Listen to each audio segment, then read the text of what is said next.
Hi there, and welcome to the Living with SMA podcast. We're here to have conversations about living with spinal muscular atrophy. Throughout this podcast, we will be covering lots of different topics, from preparing for university, getting the most from your personal budget, sex and relationships, and lots more. So we invite different hosts from across the SMA community to come together here. We want to answer your questions, provide you with useful tips and recommendations, and also share personal stories.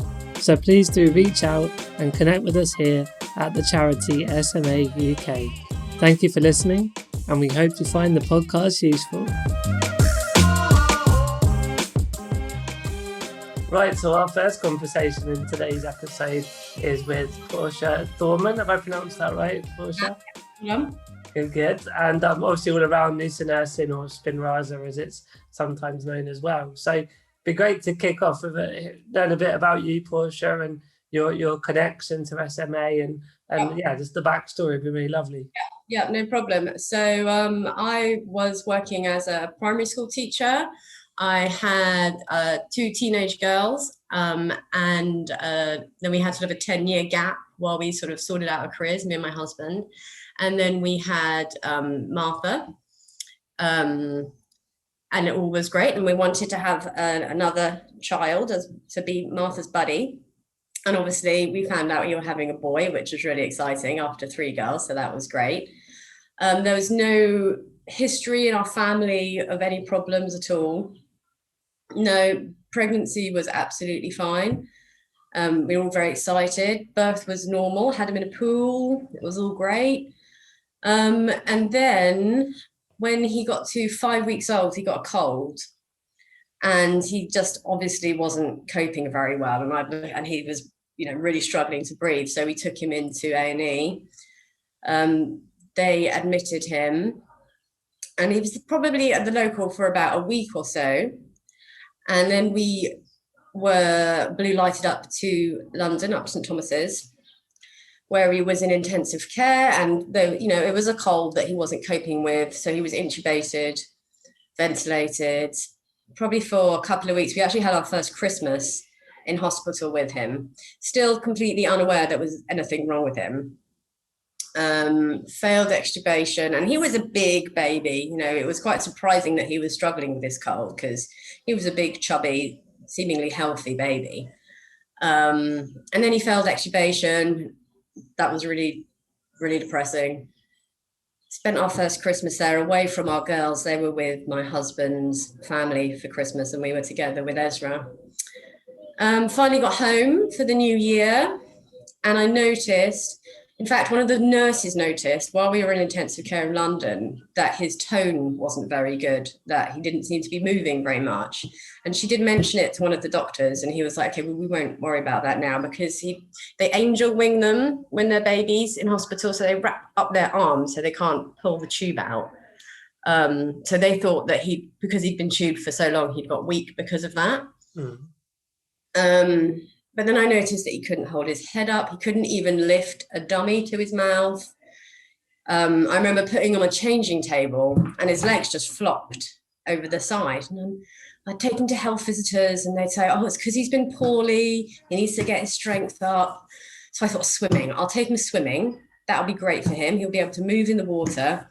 Took him swimming, and there was nothing. His legs didn't move at all. And I was like, began to panic a little bit. I was like, this is not right. So I took him back. I think I saw 3, maybe 4 separate health visitors, and by this point he couldn't even grasp my finger. He'd lost pretty much everything. I think all he could do was move his arm here. That was about it, and couldn't roll, couldn't move his head. So I took him in, and I was really upset. I cried, and I said, just look at him. This isn't because he's been poorly. He can't even move anything. And they were more concerned, which I hadn't even noticed actually, that he was breathing with his belly. I took him to a mother and toddlers group, and I lay him next to another baby on the mat. And the mum said to me, why is he breathing like that? And I hadn't actually noticed it until I compared it with another baby. And I was like, oh, that is a very good point. Why is he breathing like that? I have no idea. So finally, this health visitor, when I went in and had a paddy and cried, they're like, okay, we're going to refer him up to Rainbow. What do you need to take him up now? So I took him to our local children's ward. They looked at him. By this point, he was quite tired and upset. And one of the consultants said to me, "What's your greatest fear?" I was like, that he'll be in a wheelchair. And she was like, "Well, I can't, promise that won't happen." But they didn't really say what they thought it might be or anything. Yeah. They were trying to look at his tongue, but he was crying, so they couldn't get a good look at his tongue. But they didn't tell me why they were trying to look at his tongue. But now I know it's because in SMA Type 1, the tongue wobbles constantly. Type 2, yeah, mine does as well. Yeah. But, but they didn't tell me anything else. And then we were going to do MRIs, but they didn't know. And then they just sent me home.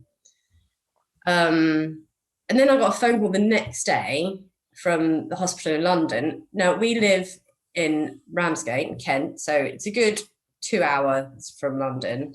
And they rang me at about 8 a.m. and they said, "We'd like you here for 10 o'clock. Bearing in mind I have 3 other children going to school. Yeah. Quite a little baby. So Ezra by this stage is now 4 months old, I think. So we've been quite a long time from that first stay in London hospital to now. It hadn't been recognised, and he'd lost quite a lot of movement already. So I sorted out the kids. I drove up to London. I didn't want to go into central London, so I left my car at Greenwich, got the tube with Ezra and his buggy into central London. And then we were told that they thought that he had spinal muscular atrophy, which I'd never heard of ever, and that it was a very early diagnosis and it wasn't a good prognosis. Again, they didn't tell me very much. They just said we had to do a blood test, and they would like me to stay in the hospital for a couple of weeks. So I was like, my car's in Greenwich. I can't stay here. I've got a family at home. So then they paid for a taxi for me back to my car, and I went home. But then you start Googling, and we're talking at a point before Spinraza was available in the UK. There was nothing on the internet about treatment at that point. This is 4 years ago now. So it was very doom and gloom. I can really remember reading how you have to take a suction machine out with you, and that just filled me with dread. I was, oh, that sounds like the most awful thing I've ever heard. And they have to lie on their side, and they could choke at any moment. And it was awful reading. And then I read about the tongue thing. And then, of course, I looked at him and I saw it is. And so it was a very awful 2-week wait without really much support from anyone.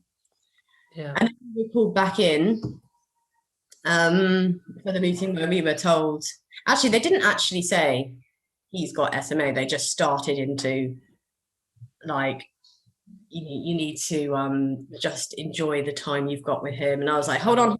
So he's got it. So he has. And they're like, yeah, he has got it. But that was when we found out about Spinraza. And Ezra's neurologist said there is a treatment that's just finished trials in America. It was very successful. We can't promise anything. Some kids are walking if they get this treatment early enough. But of course, listening to this, my brain is in like this massive fog, because I've basically just been told my child is probably not going to live till he's 2. So I really wasn't in a place to be absorbing any kind of information. They were trying to teach us respiratory physio in this appointment as well. And my husband did it because I was just in bits. So she said she'd written letters to the drugs company that produced Spinraza. And we might be, and she said, you're the first family I've been able to say this to. So the timing of it is really amazing, because I'd have 3 children, bearing in mind for each one of them it was a 1 in 4 chance that they could have had SMA. So any of my children before, if it had been them, they wouldn't have made it. But then we're like, it's a trial drug, we don't know. So do we say yes? Do we say no? So we didn't really know anything. And we weren't really prepared for what life would be like because I was thinking, brilliant, there's a drug, he's going to be okay, I'll be able to, he'll be able to walk, and it's all going to be fine. But then from that appointment, we were then quite quickly back in intensive care afterwards, which kind of made me realize if I don't say yes to this drug, we're going to lose him, because it was a very early diagnosis. So he's, especially respiratory wise, seemed very weak. As soon as he got a sniffle, he couldn't cope with it. And with 3 other kids at home, they're really cold to him all the time. So we said yes, not really knowing what that meant for our family. Like, no one said to me, you're going to have to give up your job to look after him. You're going to have to, your career is now, that is it. No one said you're going to have to bring home a ventilator, a suction machine, a cough assist. And I think maybe that was because they didn't know how the drug would work on him. They didn't know if it would be necessary or not. Looking back, would I have said yes to the drug if I knew how it was going to change our lives? I don't know. Yes, no, I know, because he's such a remarkable, amazing human being. But I think it was kind of good for me to kind of get this information sort of as I went along, because I think it probably would be too much if it was saying about that before, weren't we, when we sort of just getting to meet each other before we hit record, and the sort of me in my late 30s with type 2, and you've seen some people like me with our adult lives with SMA, and it's interesting to know what the future might look like, because of course everyone's story and experience is going to be different as well. But we sort of said then, didn't we, there's also that just dealing with the now and what's happening now. As you say, there's just hearing that story. I mean, so many things happen for you as a family. It's such a roller coaster, really, of all the different events and the information you were trying to digest, and the unknowns. I mean, I'd imagine the unknowns must have been a big stressor, right? Just when you know something, you can plan for it, but when it's a bit just blank and not sure, it must be very hard of how to proceed with that. That's it. But to be able to see you and people like you, who are married and have kids, and it's just so wonderful. And they do kind of say that Spinraza turns a type 1 into a type 2 almost, which is great.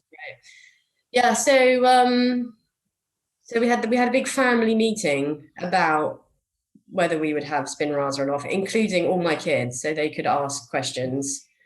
And my middle girl, who was probably about, 13 probably at the time, she was concerned that she didn't want to get to know Ezra and love him and then lose him when he was older. She would kind of have rather have said goodbye then. Oh gosh.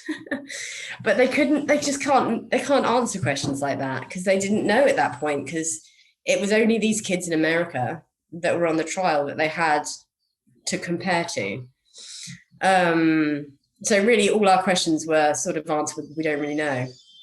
We hope so. There was one little boy in America who was on YouTube, and his mum had done some YouTube videos. And I really remember there was a video of him sitting up in a chair.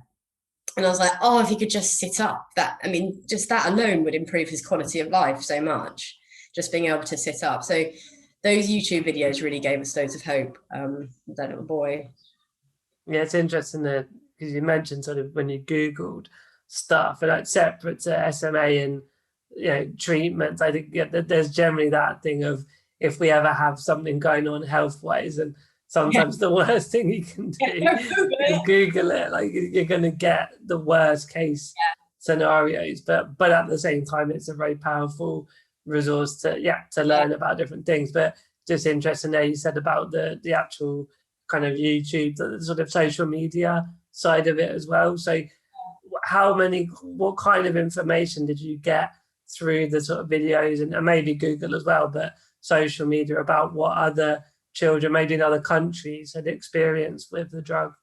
Well, it was only this one little boy that had been on the trial in America, and his family were really pleased with the results. And there was my auntie lives in Canada, and she was a nurse, in fact, a pediatric nurse in Canada.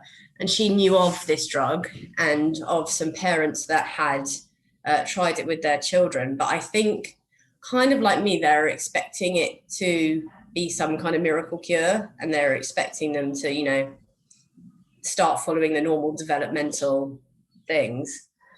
And when they realized they basically had to turn their home into a hospital, you know, with all this equipment, and they decided not to go ahead, not to keep on with it. Right. Okay. Because they didn't think that it was much of a quality of life for their baby, which I can understand that. And my family, like my mom and my sister, they were, after listening to my auntie, they didn't want me to feel bad about saying no, I think. They're thinking about me and my life and how would it affect me. Yeah. But it's the kind of choice only a mother can make, isn't it, really? Yeah. And as we said before, everyone, you know, I'm imagining sort of various people listening to the podcast, and, you know, that other parents with type 1 babies, both before Spinraza and after, that there's just so many variables that in the end, it's that individual personal choice. And I can imagine your mum and your sister, it was for you not to feel forced or boxed into anything, that you could make that right decision for you and for the family, and for Ezra as well. But and so in terms of looking at the process, so you're aware of this treatment called Nusinersen or Spinraza, and saw some videos of people in other countries, or one or two videos maybe. What then played out in terms of actually kind of, you know, getting the treatment? So the neurologist wrote letters because she'd heard that Biogen were doing an open access program for Spinraza. So to get it into the UK, they would choose some kids who they thought would benefit from it the most, basically. So it had to be in this specific age range, which Ezra did fit the bill. So they said that we qualified for the open access program. And on the admission into PICU after the diagnosis, they gave him his first dose. And I think the Biogen had said that you can't be intubated. Like, that was one of the provisos for getting it. But because he was intubated because of a virus, because he had a cold, not purely because of his SMA. Yeah, he managed to get around that. So there's quite a few criteria that even then, part of that. I mean, there's way more now. I don't think he would have got it now. Right. Thinking back, I don't think because he was so poorly, I don't think he probably wouldn't have qualified for it. But it's interesting to think that it's lucky that it wasn't licensed for us. Yeah. So well now, he just needed a while to build up that strength, I think. So from that first dose, we had 8 PICU admissions in his first 2 years. So every time he got a cold, we were still going in there. Yeah. But as far as his motor movement went, you know, we were noticing big things. I mean, big it's like every tiny little thing becomes like your first step. I can relate to that. Yeah. I remember lying on the bathroom floor and he put his arm up in the air. And I was like, whoa. No, you can't put his arm up in the air. And everything just becomes so exciting. Every little step fills you with so much joy. I remember his first Christmas, because he had no head control. And his first Christmas, he was sat at the table with us eating lunch together. And he very slowly was like, oh, and we were like, come on, Ezra, you can do it. And he got his head up and everyone cheered, and it's just so lovely. And then the next year, so when he was 2, he sat up by himself for the first time, which was really the goal that I had put all my hopes on, was that he could sit up. Because if you can't sit up, your quality of life is just, in my mind anyway, reduced.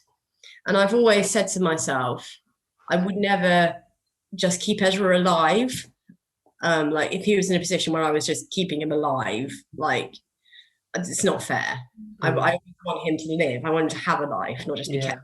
And that's always been my benchmark. and I really struggle with this. Like, we're Christians.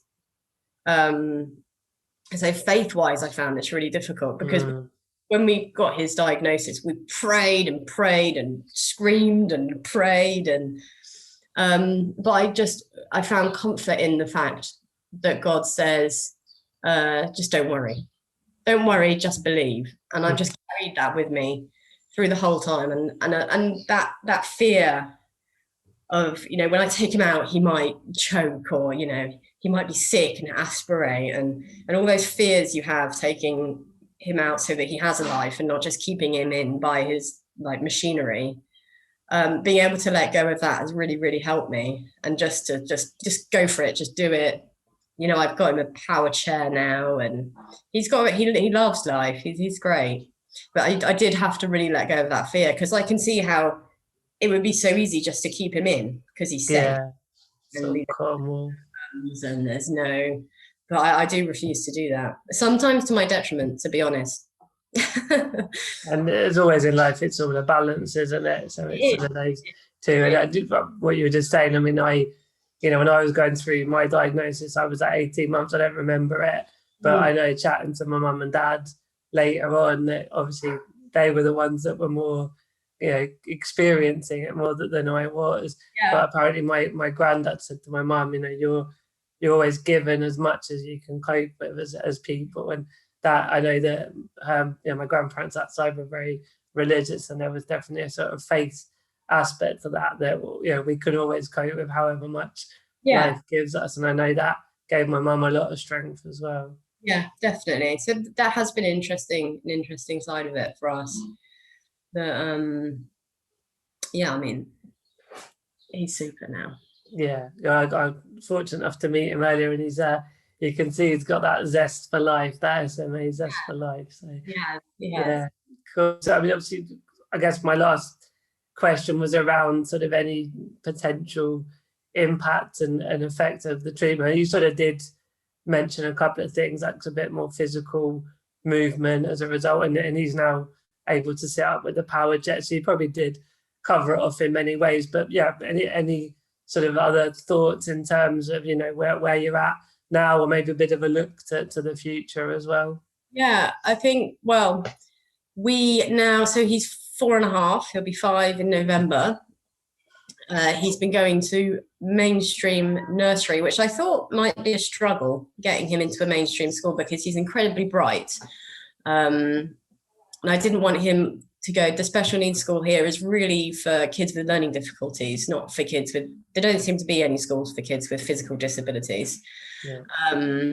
So I tried a couple of local nurseries who had a meeting with me, and they were like, I don't know, I'm not sure that we're set up for it. Sort of the physical surroundings, the building. And then I went to the school literally around the corner from me. I sent him an email, and I sent the head a long email, like a page of what his diagnosis means, and really, really deep. And he sent me an email back, and it was one line. He said, "We're here to serve our community." I was just like, oh, that is amazing. So I went in, and they've been brilliant. So part of his diagnosis is that he has a nurse overnight. Because he's on his ventilator, he has a SATS machine, so he just has someone sitting up with him.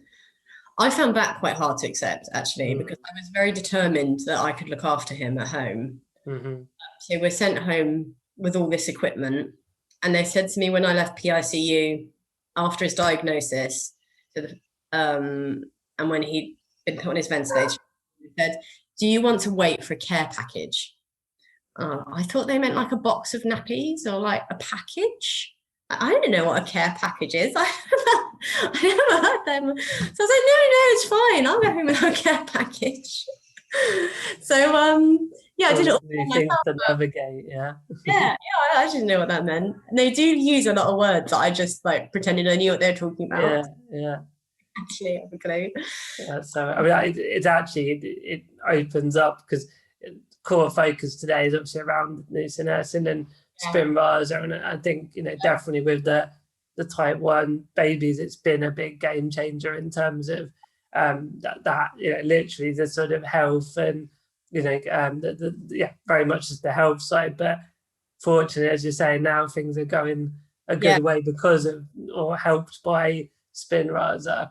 It then opens up that broader SMA conversations of chairs and funding chairs and care and funding care and going to nursery and school and the sort of the physical environment and the attitudes of the world, and it sort of it opens up that part of yours and Ezra's and the family's journey, and there's there's all those different narratives, if you like, that are very lots of bits to explore within all of those as well. Yeah. Sure. All these things that Spinrasa have made possible. I mean, I never knew if I would be able to be potty trained.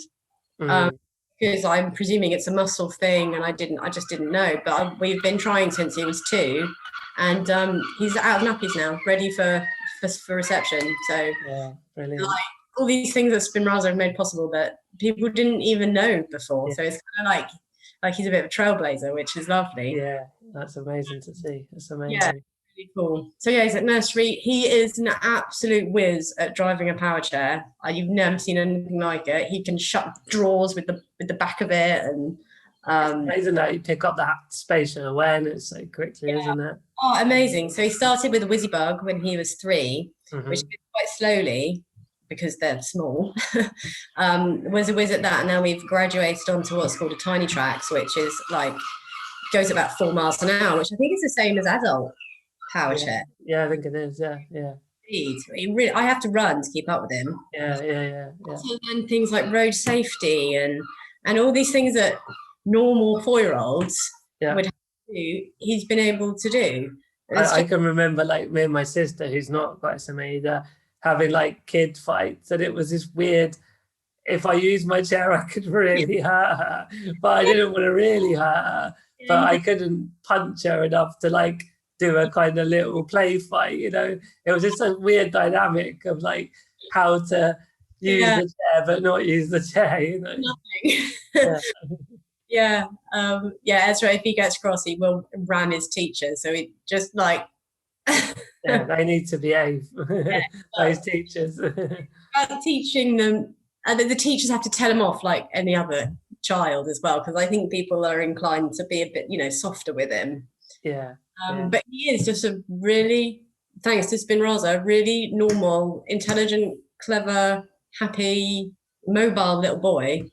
And it's been wonderful. That's great to hear. Yeah. Well, listen, Portia, I really appreciate your time and sharing the story, and sort of those earlier days. I can imagine how difficult they were for you and the family. So I really appreciate your honesty and openness, and obviously you know where we all are at the SMA UK as all these new adventures come along. I'm sure you're already aware there's going to be those other types of challenges, but the good thing is that lots of others have been there and done that to help as well. So. Yeah, it's a brilliant community. It's brilliant. All right, thanks a lot, and I'll see you soon.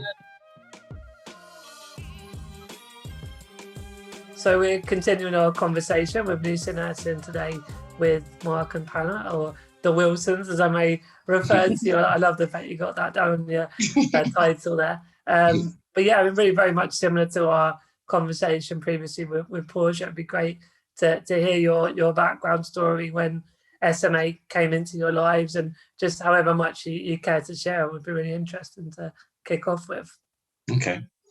Thank you, Martyn. So we got pregnant. We lived in Shanghai in China, and that's when we got pregnant with Adi, our son, who has type 2 SMA. And it wasn't until he was about a year old, I think, that we started to notice something wasn't right. He was cruising and doing all the things that most babies his age would be doing. And it was leading up to Christmas. We brought him to the UK because we'd come and see family for Christmas. And again, noticed his crawling pattern had changed. He wasn't standing up as much. So that's when the whole process of trying to check out what was wrong with him had started. Started it off in Shanghai and carried it on over here in England. They said it would take quite a few months to figure out what was wrong with him. So we just went back to China because we had private healthcare over there and got things sorted. And unfortunately, we got the news that you don't really want to hear, where they have something wrong with them. And it was it was a real big shock. And it was March 2017 that we found out that he had SMA type 2. And yeah, I mean, I don't know, I guess everybody feels differently. It was hard to deal with for me personally, and I'm sure for you as well, Mark. But we just had to kind of grieve, get it over and done with, and get things rolling for him. So myself and my son returned to England in May 2017 while Mark closed everything up over there. And then, started everything else off in England for him. So all his care, his treatment, etc. I don't know if you want to add anything else to that. No, that's kind of the story of Adi's diagnosis, I guess. I suppose as we transitioned back to England, we began to look for support, and we began to investigate the condition, learn as much as we could about it. And of course, we're still learning now how it affects Adi and so on. But for us, we wanted to get in contact with parents like us in experiencing things like we were experiencing. And I think pretty soon after Panna returned, so the summer of 2017, that's when we heard about SMA UK, or SMA Support UK, I think it was at the time. And so that was a really big step for us to realise that we weren't alone in that sense, and there was support there for us. And there was a community, wasn't there? Yeah. Of people, just like Adi. Even though it felt like you were the only ones experiencing it, you realised there was a lot of support there for you. So from 2016 through to 2017, that was kind of our experience, I think, wasn't it?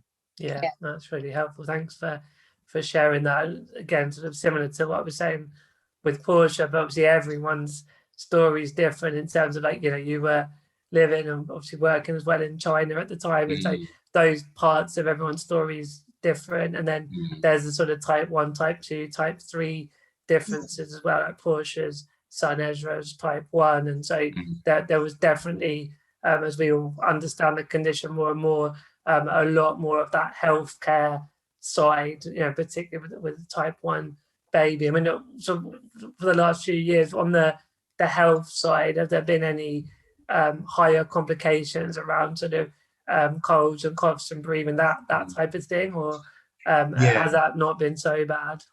Yeah, it was bad, actually. I think through the winter of 2017 through all of 2018, Adi was hospitalised multiple times. It could have almost been double figures with a variety of colds. Right, okay. And he had a coronavirus at one point.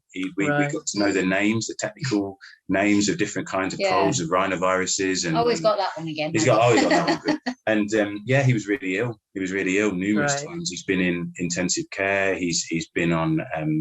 He's had his chest has collapsed. His lungs collapsed. And that was a really tough time, because I think it was unrelenting more than anything. And he was hospitalized every 6 to 8 weeks, and he'd be in for 10, 14 days at a time. And so we, as a family, that was extremely tough. And thank goodness he has become stronger. And he's... last year, I think. Yeah. He has had coughs and colds, but... he's able to overcome them at home, and we've not had to use sort of the nebulizers or the suction unit like we have had in the past. And I don't know whether that's due to lockdown and he's not in touch with a lot more people, or is it because of Nusinersen? We're hoping it is Nusinersen, because he is at school, he's surrounded by kids with colds. His sister comes home from nursery with a cold, and she has horrible chesty coughs, and he's, touch wood, he's dealing with it pretty well. So we're hoping that at least his respiratory function is improving, but or whether he's got older and his immunity is built up. But there's that year of just, or year and a half of just being in and out of hospital and not, working with the respiratory team who don't know about his condition. So by the 6th or 7th time that he's been admitted, we're saying, no, you need to do this or you need to do that, because you're becoming an expert in his condition. They're the expert in looking after his respiratory function. So working together with the multidisciplinary team, they were very good, because they always told us what was happening. They got our opinion on things and made sure that we were happy with what was going on with him. But it was really, really tough, because you're working. And I remember working at his bedside because he was a teacher, so you had to go into work. I could work from wherever, so I was sat in the hospital while he's sleeping, working away, and it was mental thinking about it now, how we got through it, but you just do, don't you? You do. I mean, I remember, like you say, planning lessons at his bedside while he's on his vent, and every now and again you think, this isn't really normal, is it? But it's our normal, but it's, as Panna says, it's our normal, and he is very tough, and we realise we are as well. We got through it, continued to get through it, and he has had a really good run of health, and of course, the world's a little bit different now, isn't it, with the kind of viruses that may or may not affect him greatly, and that's another thing that we're looking at next, is how to protect him as best we can. But he's begun school, he's just finished foundation, he's really excited to start year one, and is as normal as 5.5-year-old as you can find, really. We forget that a lot of his and our normal isn't normal, whatever that means, but we just keep adapting like he does. So I feel, and I think Panna would feel the same, we've learned a lot from him as well, and a lot through the experience of living with SMA,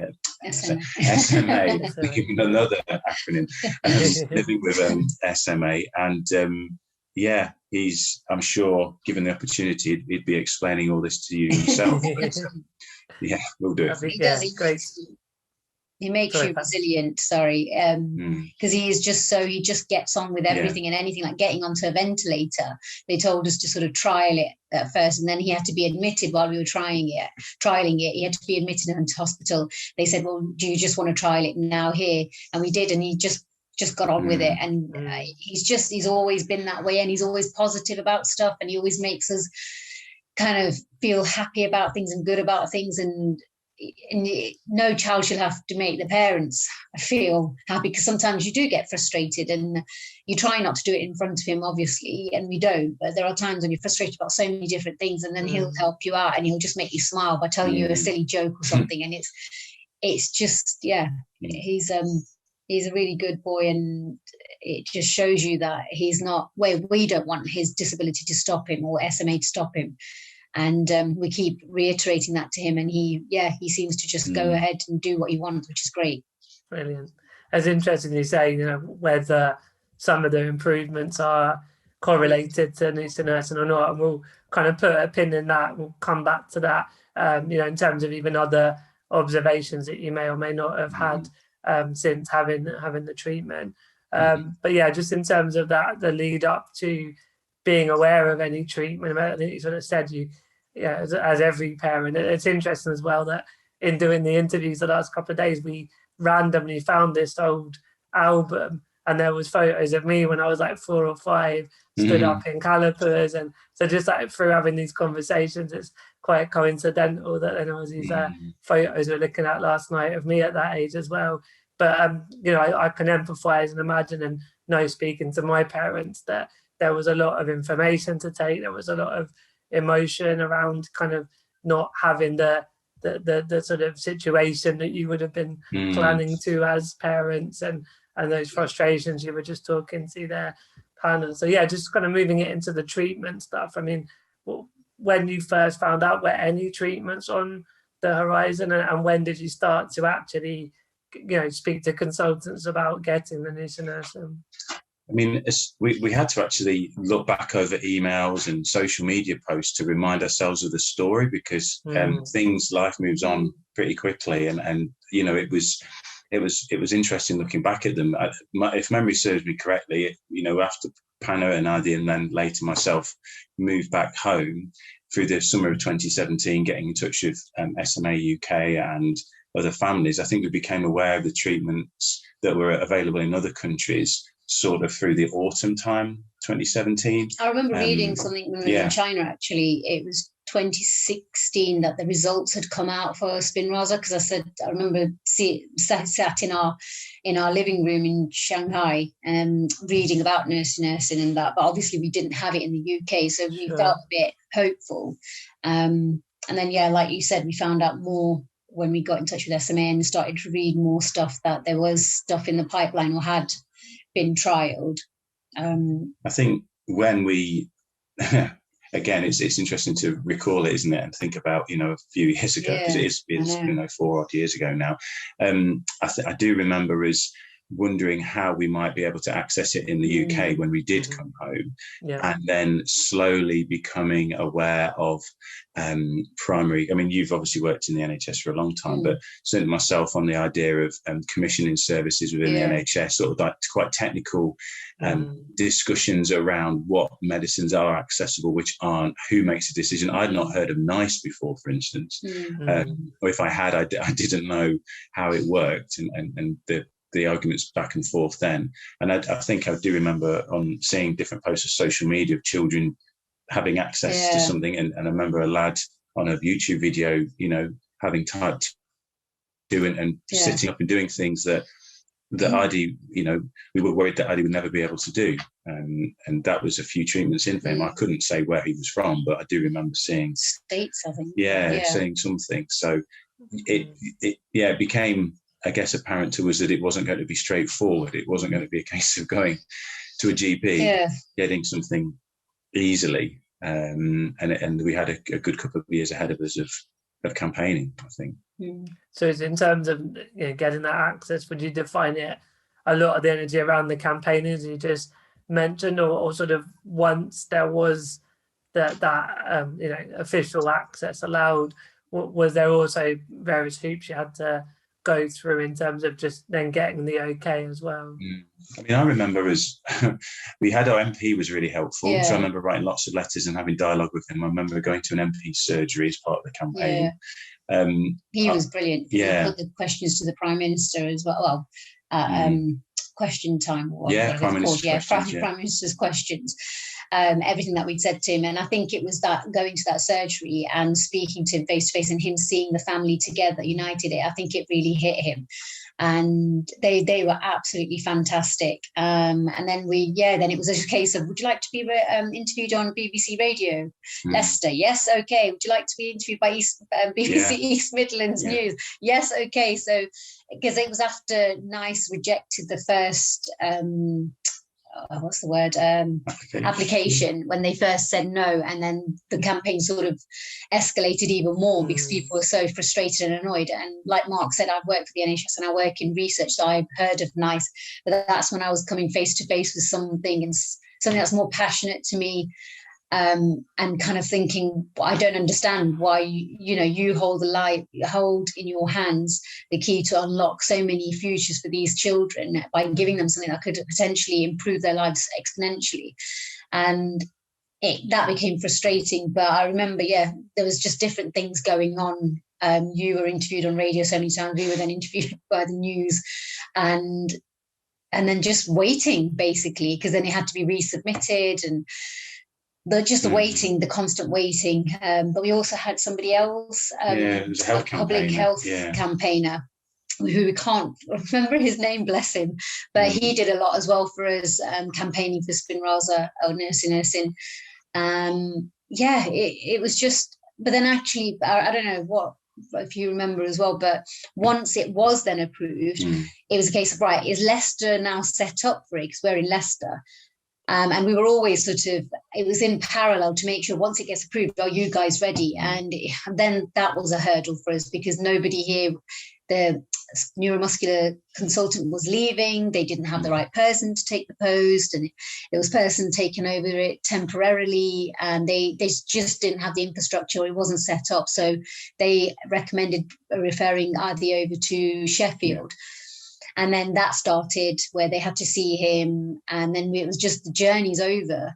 So we felt maybe it was a blessing in disguise that he's gone to the right place, and it's only an hour and 15 minutes up the road. We make sort of a night of it and stay over on a Sunday night, Monday night, and then he has it on a Tuesday, and then we come home because it's too much traveling all of that way. Then you get a lumbar puncture, then having to travel all the way back. So it just became a really nice family little vacation for one night.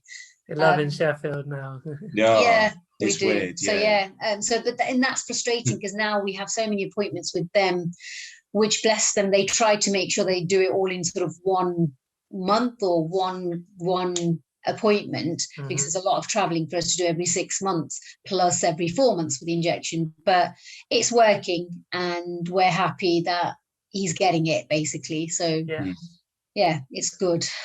And what does Adi say about it, like in terms of the trips and the hospitals, but also the procedure? What's his sort of feedback to you on it? I mean, like Panna said earlier, he's a very resilient little boy. And the first time I think he was so unaware of everything, it was an exciting trip. And, oh, wow, okay, this all happens.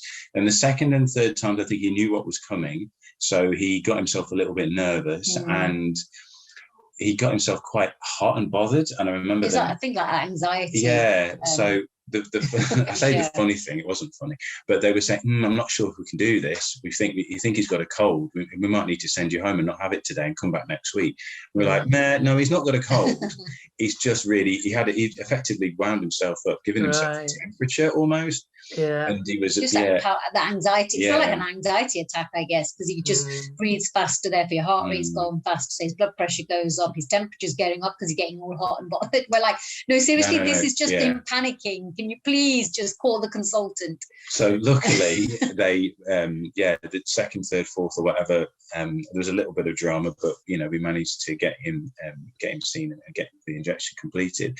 And also early on there were not hiccups, but they were trying to work out the spacing of the anesthesia. So they were just trying to work out how much, when, what combination worked. And now they've got it down really well. And he, in a weird sort of way, he kind of makes himself fall asleep. So he gets kind of meditates. Yeah, he meditates. Calm himself down. So he'll have his first injection, and that shouldn't really make us like a prep, as people no doubt know. And for him, he just lies back and he says, "I'm just going to sleep now." And sometimes he's asleep when they come for his second. Really? And he's it's amazing like that. And he's it's now as Panna says, we've got it down into quite a good routine. We've got the Premier Inn to look forward to every time we go up, and so on. So now that we're in the flow and the routine of it, it all manages as well. We've got another one to take with us now. When we first started with Spinraza, we only had Adi. Now we have another child to think of and look after, and she sees it as a bit of an adventure now as well. She's just turned 2, so it is kind of like a family outing in a weird sort of way. I was thinking of the different people listening to this podcast, and as we sort of always say, everyone's going to have the different narratives, different experiences, but I think that's quite a nice takeaway, almost a tip if you like, for some people there to sort of turn that into a bit of a adventure and make take the positives of it and all that kind of stuff, because I can imagine otherwise it is just a very heavy sort of stressful situation, but to have that attitude and that end up making it into a really fun family trip as well, it makes it easier for everybody as well, right? I think it does, and I think that is probably indicative of how we look at living with SMA and ID and everything, is that there are so many more positives. And of course things are difficult, and sometimes you get frustrated, he gets frustrated, and for all of us it's a challenge, absolutely, but we are very keen to see the positives and to see the opportunities and to see it in a light, which means we take something from it all the time.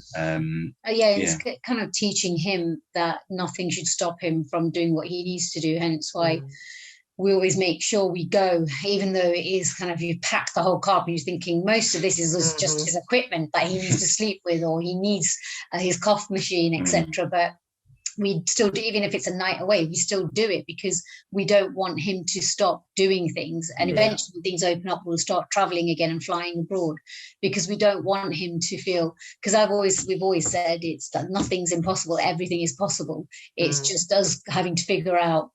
And he sometimes goes, well, how will we do this? And I'll look at him and go, but do you need to worry about that? No, Mama and Dad are doing it. And then we have to just tell him what we've decided to do, because I think it just alleviates his anxieties. How are we going to do this? And when's that going to happen? So, it's making sure we stay positive so that he sees us being positive about life, and that his life will be just as good as any able-bodied person. Yeah. I don't know if you know, Panna, I wrote a book called Everything is Possible. Oh, did and you? It's about all the travels I've done, and I sort of cite that when I was growing up, Mum and Dad did it, and I was in ignorant bliss to it. But then there's a point, obviously, where I took on that pragmatic, logistical, practical side. But yeah, I think it sounds just quite a similar journey. That's nice. I'll have to find that. So we need to read it. Yeah, we'll have to find it. Oh yeah, so everything is possible. Totally agree with you on that front. Cool. We're almost at the end of the chat, really. And I suppose specific to Spinraza, we touched upon maybe respiratory. There's been some improvement, but yeah, just any general observations in the time since he's been taking it. I mean, what's interesting about the assessments that we have is that, and also considering that against the fact that it, as we all know, it's a degenerative condition. There's a definite stabilization of what he can do, and in some areas improvement. So I feel that that's a massive step. Of course, it's not a miraculous situation. He won't take it one day and the next day jump up and do whatever. But there are improvements in his strength, in his dexterity, in his coordination. I don't know. It's really hard to say, like Panna says, but I do feel like he's stronger with his respiratory system, and all these things. Some of them can be measured by the assessments, but some of them can't. Like they're almost like improvements below the lowest that they measure. So, for instance, when he's doing some of the assessments, he can rip things and he can open things and he can hold things and throw things, and they might not score, but you can still see it. And he definitely couldn't do that before.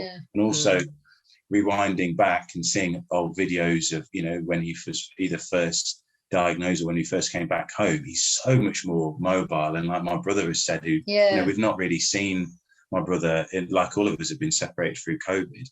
John says, wow, look how demonstrative he is with his hand. He's talking with his hands, he's moving them, and he didn't do that before. And of course, that's not going to be measured, but we do see a lot of things. And because we live with him, we don't, I guess we see the strength in that. Somebody else comes and says that, like John did, and that, oh wow, he's lifting his arms up even more to try and reach, whereas we did see the old video of him and his arms are still on the table and he's not really lifting them, and you can see him struggling. So he definitely has got moving, and even with his legs, we lift him up and we tell him to kick them, and he does. He'll swing them around and he'll kick them backwards and forwards. And we bought him a little exercise table exercise bike, because I saw somebody on Facebook that has a daughter with SMA doing it, so I asked her, and as soon as he got it, he absolutely loved it. He was able to move the thing, and both of us were shocked, thinking, how is he doing that? Because I didn't think he'd be able to do it.